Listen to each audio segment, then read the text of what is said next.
Good morning. ప్రభువైన యేసుక్రీస్తు వారి పరిశుద్ధ నామములో అందరికీ శుభాలు. ఈరోజు మన అనుదిన ఆత్మీయ ఆహారంగా యేసు ప్రభు వారి మాటలు యోహాను సువార్త 12వ అధ్యాయము 37వ వచనం.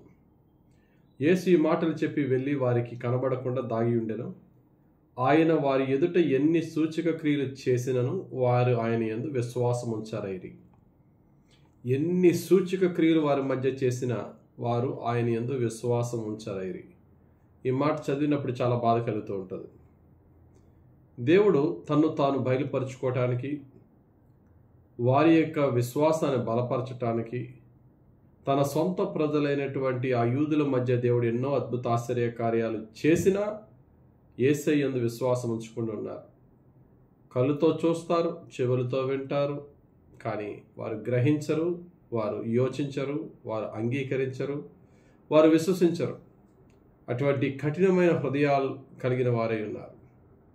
మన జీవితంలో కూడా దీన్ని మన పర్సనల్ లైఫ్కి అప్లై చేస్తే మనం కొందరి జీవితంలో ఎంత ప్రేమ చూపినా, ఎన్ని మేలు చేసినా, వారి నుండి మనకి ఒక థ్యాంక్ఫుల్ వర్డ్స్ కానీ, కృతజ్ఞతాపూర్వకమైన మాటలు కానీ, మన పట్ల వారికి ఒక మంచి భావం కలిగి ఉండడం కానీ ఉండకుండా, చేయకపోతే ఏం చేస్తాడు, ఆ మాత్రం చేయలేడేటి అన్నట్టుగా వారు మన పట్ల ప్రవర్తించారనుకోండి, మనకి ఎట్లా ఉంటుందండి? మనం చేసేదే త్యాగపూర్వకంగా, సాక్రిఫిషియల్గా మనం చేస్తున్నప్పుడు ఎదుటి వాళ్ళ నుండి మనం ఏమీ ఆశించకుండా, తిరిగి ఏ మేలు వారి నుంచి ఆశించకుండా ఉన్నప్పుడు, కనీసం మేలు చేయకపోయారు, కీడు తలపడుతూ ఉంటే అది భరించడం చాలా కష్టం. యేసు ప్రభు ఎంతో భరించాడు. ఒక మాట అంటాడు ఆయన, నేను ఏ అద్భుతాలు నా ప్రజలైనటువంటి మీ మధ్య నేను చేశానో ఆ అద్భుతాలు అన్యజనుల దేశాల్లో చేసుంటే, ఆ సీదు పట్టణాల్లోనూ మరి నేను చేసుంటే, తూరు సీదు పట్టణాల్లో నేను చేసుంటే, ఎప్పుడో వారు గోనె పట్ట కట్టుకుని మారు మనసు పొంది పశ్చాత్తాపం పొందుదురే, అయ్యో కొరేజేనా, అయ్యో బెత్సాయిద్ అని దేవుడు ఏ పట్టణాల్లో ఎక్కువ అద్భుతాలు చేశారో ఆ పట్టణస్థులు ఎక్కువ మంది దేవుని వైపు తిరగలేదని మత్తయి సువార్త 11వ అధ్యాయం 20-21 వచనాల్లో ఉంటుంది. చివరిగా వారి గురించి ఏమన్నాడంటే, రేపు తీర్పు దినమున దేవుడు సర్వలోకమునకు తీర్పు తీర్చే దినమున మీకంటే ఆ సొదొమ గొమొర్రా పట్టణస్థుల వారి గతి ఓర్వ తగినది అంటాడు. వారి పని బెటరు. రేపు తీర్పులో ఇచ్చే శిక్షలో మీకు ఇచ్చే శిక్షతో పోల్చుకుంటే వారిదే బెటర్, వారికి తక్కువే శిక్ష ఉంటుంది. ఎందుకంటే మీరు వారికంటే ఎక్కువ మేలు పొంది ఉన్నారు, ఎక్కువ అద్భుతాలు పొంది ఉన్నారు, ఎక్కువ వాక్యాలు విని ఉన్నారు. నీ జీవితంలో, నా జీవితంలో కూడా అంతే. దేవునిలో ఎక్కువ ఎదిగి, ఎక్కువ వాక్యాలు విని, ఎక్కువ ఆత్మీయంగా బలపడుతున్నప్పుడు దేవుడు మన పట్ల కృప వెంబడి కృప చూపుతూ దినదినం మనల్ని హెచ్చిస్తున్నప్పుడు మనం పాపం చేస్తూ ఉంటే దేవుని యొక్క ఎక్కువ శిక్షకు గురవుతామని భయపడి పాపం నుంచి మనం పారిపోవాలి. లోకాసు వార్త 12వ అధ్యాయం 48లో ఉంటుంది, మనుషులకు ఎవనికి ఎక్కువగా అప్పగింతులో వాని యొద్ద ఎక్కువగా అడుగుదురు. ఎవరికైతే ఎక్కువ ఇస్తామో వారి దగ్గర నుంచి ఎక్కువ ఆశిస్తాం. ఏంటి ఆశించేది? విశ్వాసమా, విశ్వసనీయత, కృతజ్ఞత, మంచిగా, ప్రేమ, ఏదన్నా సరే. దేవుడు మనకి ఏమి ఎక్కువ ఇస్తున్నాడో దానికి తగ్గట్టుగా అదే వ్యక్తుల దగ్గర నుంచి దేవుడు ఎక్కువ కృతజ్ఞత గల జీవితాన్ని ఆశించినప్పుడు అది ఆయనకి రాకపోతే ఎలాగా?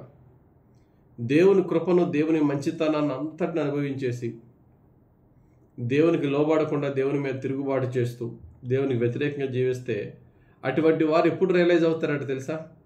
ధనవంతుడు లాజరు కథలో ధనవంతుడు చనిపోయి నరకానికి వెళ్ళిన తర్వాత అక్కడ రియలైజ్ అవుతాడట, అయ్యో ఇంకా నాకు 5గురు సహోదరులు సేమ్ నాకులాగే ఉంటున్నారు పైన.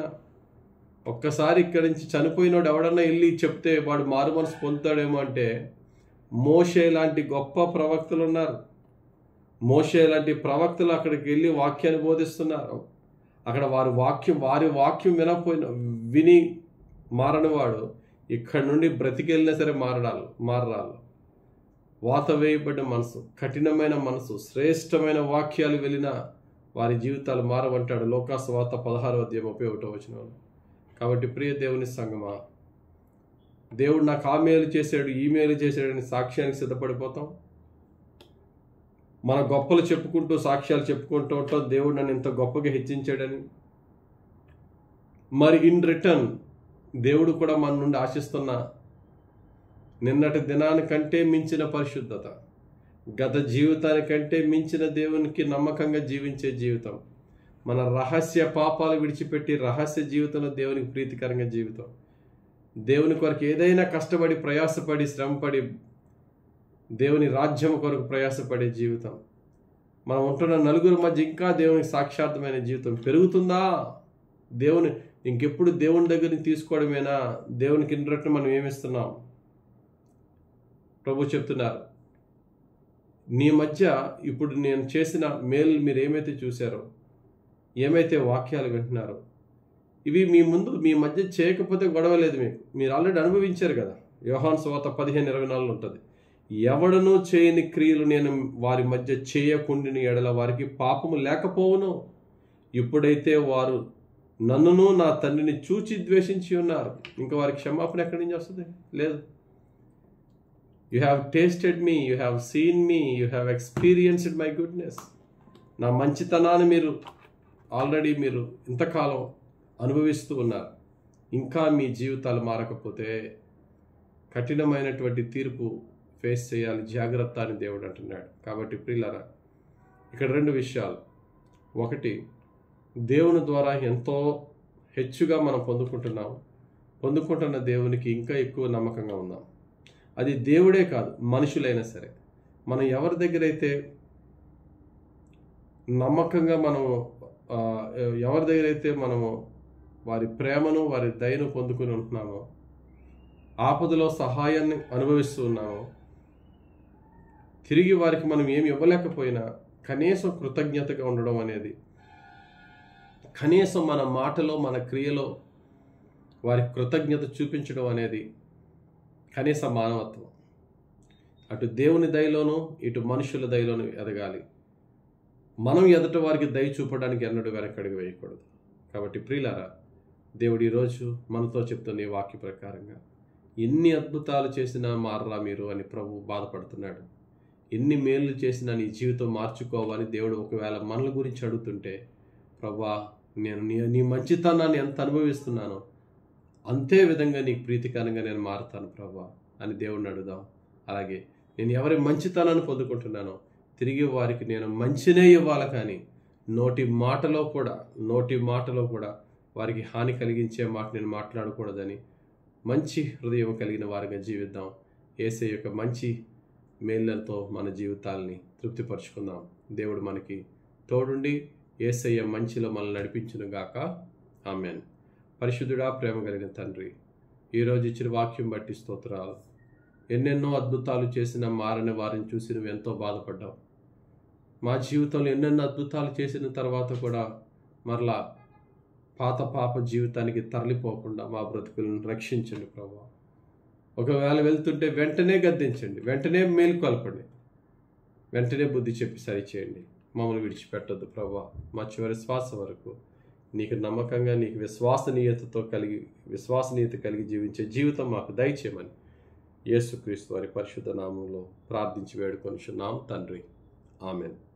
తండ్రి అయిన యెహోవా దేవుని ప్రేమ, రక్షకుడైన యేసుక్రీస్తు వారి కృప, ఆదరించి పరిశుద్ధ ఆత్మ దేవుని అభిషేకం హెచ్చుగా మనపై దిగివచ్చి మనల్ని రక్షించి కాపాడి క్షమించి దీవించును గాక. ఆమేన్. God bless you. Have a very blessed day.